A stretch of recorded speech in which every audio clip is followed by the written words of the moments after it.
ట్రాఫిక్లోకి Greyhounds అట. ఉన్నతాధికారుల నిర్ణయంపై విమర్శలు. ఇన్నాళ్ళు దండకారణ్యంలో ప్రాణాలకు తెగించి గ్రేహౌండ్స్ కమాండోలు పోరు చేసిరట. మావోయిస్టుల లొంగుబాటుతో గ్రేహౌండ్స్ను ఖాళీ చేస్తున్న ప్రభుత్వం వారి శక్తి సామర్థ్యాలు వాడుకోకుండా ట్రాఫిక్ వంటి విభాగాలకు కేటాయింపు. గాంజా డ్రగ్స్ను అరికట్టేందుకు ఈగల్కు కేటాయించాలి అని సూచన.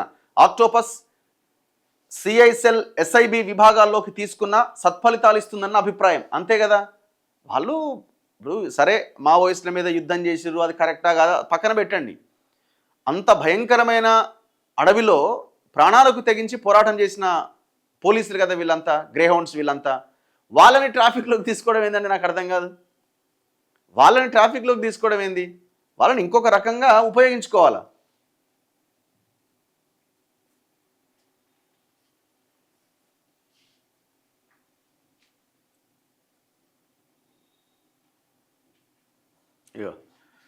చిరుతలాంటి దూకుడు, కొండలు కోనలు అవలీలగా దాటే సాహసం, వీపు పైన 5 కిలోల బరువుతోనూ వేగంగా పరిగెత్తగలిగే సామర్థ్యం, అనుక్షణం అప్రమత్తత, తుపాకులతో సహవాసం, కంట్లో భయముండదు, ఒంట్లో వణుకుండదు. ఇదంతా దేశ సరిహద్దుల్లోని సైనికుల గురించి అనుకుంటున్నారా? కాదు.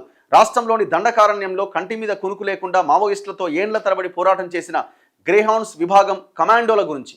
రాష్ట్రంలో మావోయిస్టుల ప్రాబల్యం పూర్తిగా తగ్గిపోవడంతో ప్రస్తుతం గ్రేహౌండ్స్ విభాగాన్ని ఖాళీ చేసి సిబ్బందిని పోలీసు శాఖలోని లా అండ్ ఆర్డర్, ట్రాఫిక్ వంటి విభాగాలకు కేటాయిస్తున్నారు. మెరికల్ లాంటి కమాండోల సామర్థ్యాన్ని పరిగణలోకి తీసుకోకుండా అధికారులు విధులు కేటాయిస్తున్న తీరుపైన సర్వత్రా చర్చ జరుగుతోంది. ఆక్టోపస్, ఈగల్, సిఐసెల్, ఎస్ఐబి వంటి ప్రత్యేక విభాగాలకు కేటాయించకుండా ట్రాఫిక్ వంటి విభాగాలకు కేటాయించడం విమర్శలకు తావిస్తోంది. ప్రాణాలను పరంగా పెట్టి పోరాడే గ్రేహౌండ్స్ కమాండోలను తయారు చేయాలంటే కొన్నేండ్ల పాటు శిక్షణ ఇవ్వాల్సి ఉంటుంది. వారిని సమాజానికి సవాల్గా మారిన సమస్యలపైన యుద్ధానికి వినియోగించుకోకపోతే వారి శక్తి సామర్థ్యాలు వృధా అవుతాయని పలువురు పోలీసు అధికారులు చెప్తున్నారు. కరెక్టే, అది కూడా పాయింటే. మరి ఇప్పుడు మావోయిస్టులు మొత్తం అయిపోయిందా?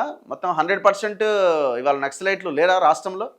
ఛత్తీస్గఢ్ అడవుల్లో కానీ, ఇక్కడ కానీ, అక్కడ కానీ, ఎక్కడ కానీ? ప్రభుత్వం అయితే ప్రకటించింది, మరి లేరు అని. ఏమో.